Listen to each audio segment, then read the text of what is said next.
Hi, I'm Sandra and welcome to Chasing Gods.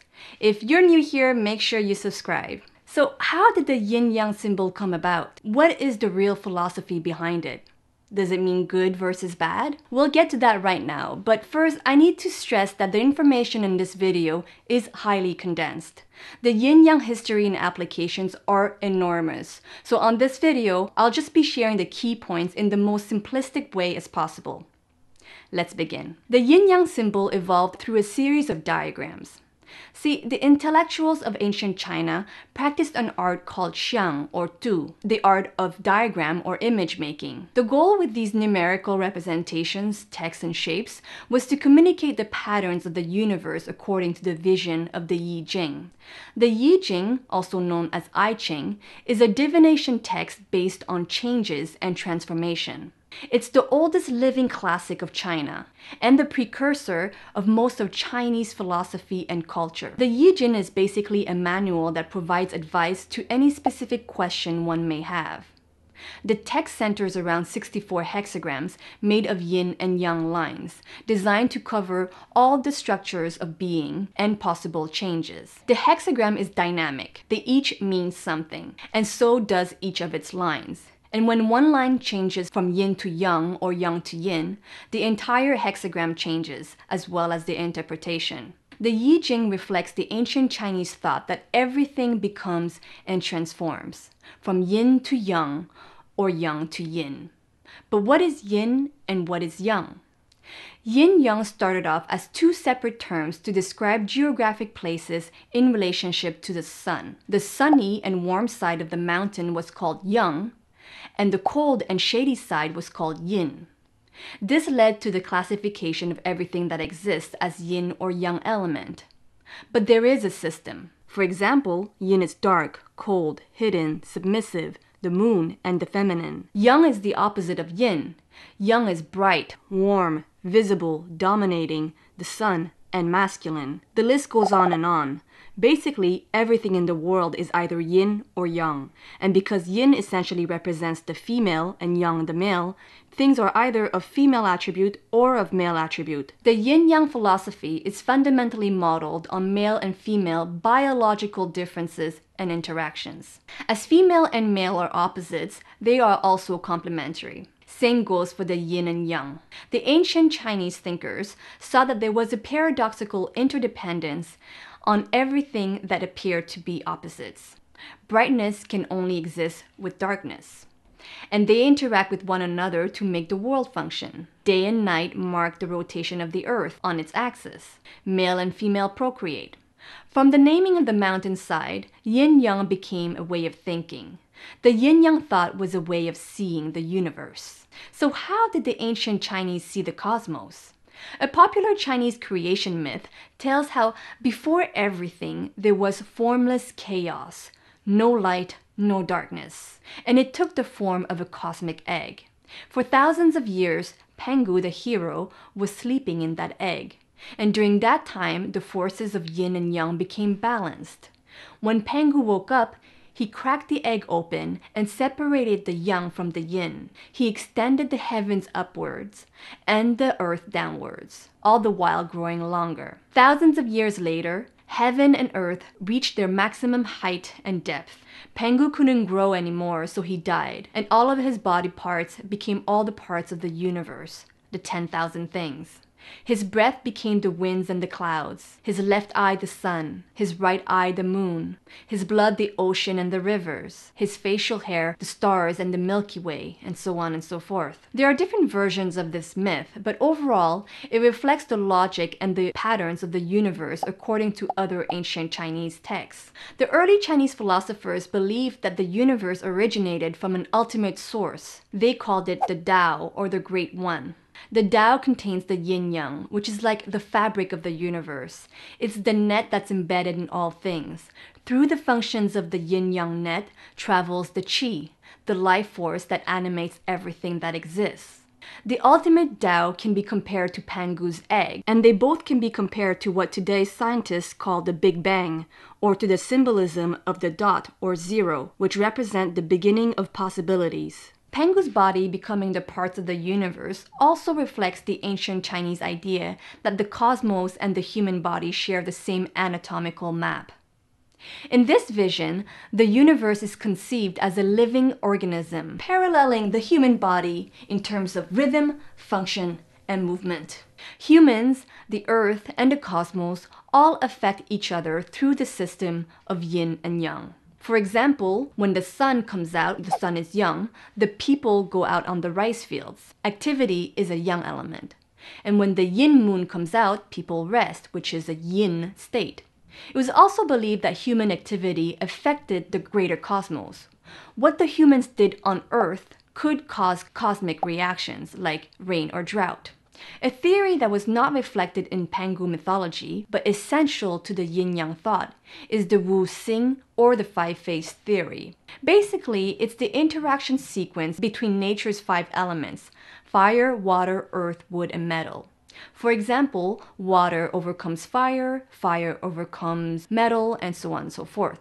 This theory suggests that other objects or state also correspond to the five elements and share the same sequence of interaction. According to the Wu-Xing, knowledge overcomes passion. Okay, let's do a quick recap on the general yin-yang thought we've covered so far. The ancient Chinese saw the universe as being governed by two opposing but equal and complementary forces, which act as a mechanism for the qi, the life force that animates everything. The cosmos and humans are connected and share the same anatomical structure. Life's elements interact in accordance with the five-phase theory. But hold on, the yin-yang thought was more than just a way of seeing the universe. To the ancient Chinese sages, all aspects of life are like a universe on their own, and they are also subject to the yin-yang theory. They believe that if you can understand this well, you will see that the yin-yang theory can be used as a type of blueprint for doing things the right way.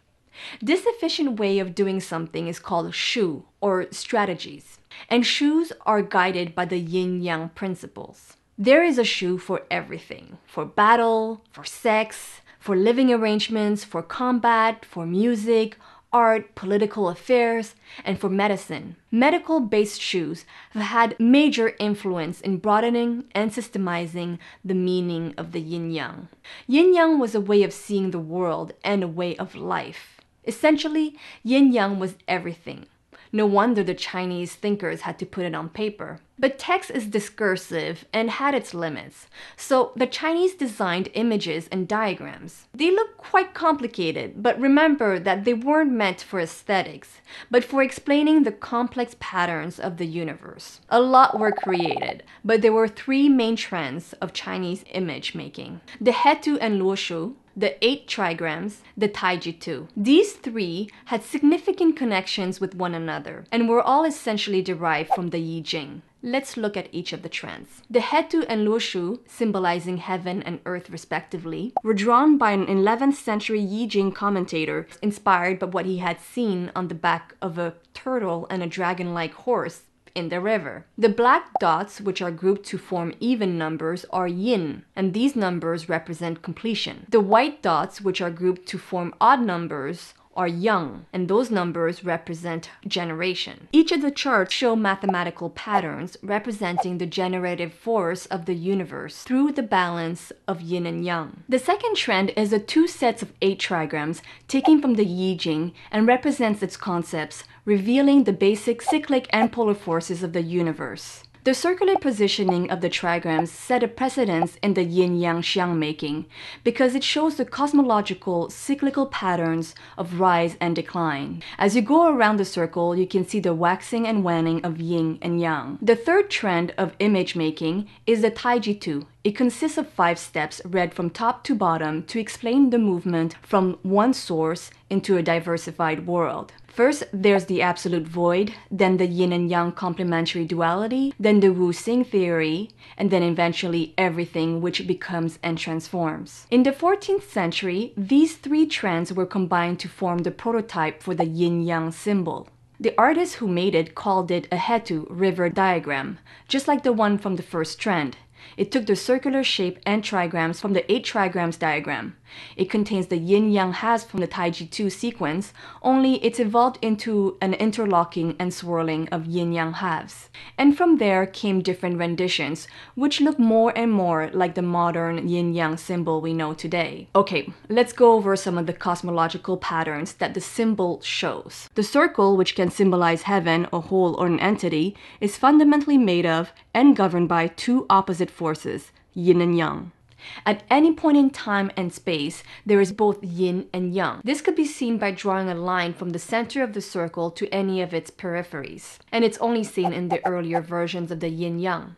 The equal proportion of each opposite shows that they are of equal importance and complementary. One cannot exist without the other. The intertwining and swirling of the two represents the self-created and ongoing cycle of these two opposites. One transforms into the other. In the strong element of yang, there is a seed of yin, and yin will begin.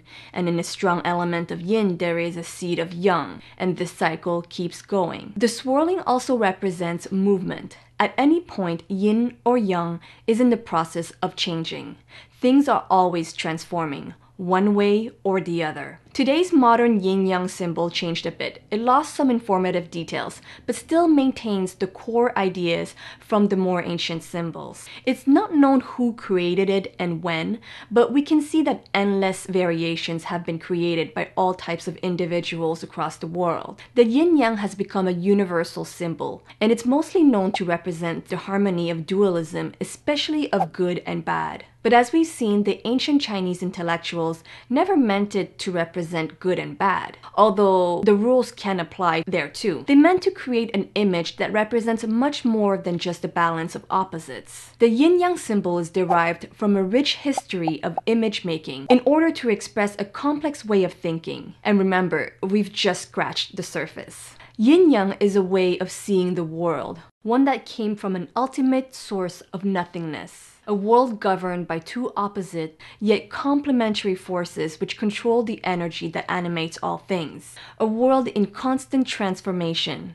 A world subject to cycles of rise and decline, and to the theory of 5 phases. A world that we can find above us, around us, and within us. Thanks a lot for watching, guys. I hope you enjoyed it. All the sources can be found in the information box below. I also focused a lot on this yin-yang book. Very interesting book if you want to check it out. Borrowed from the library.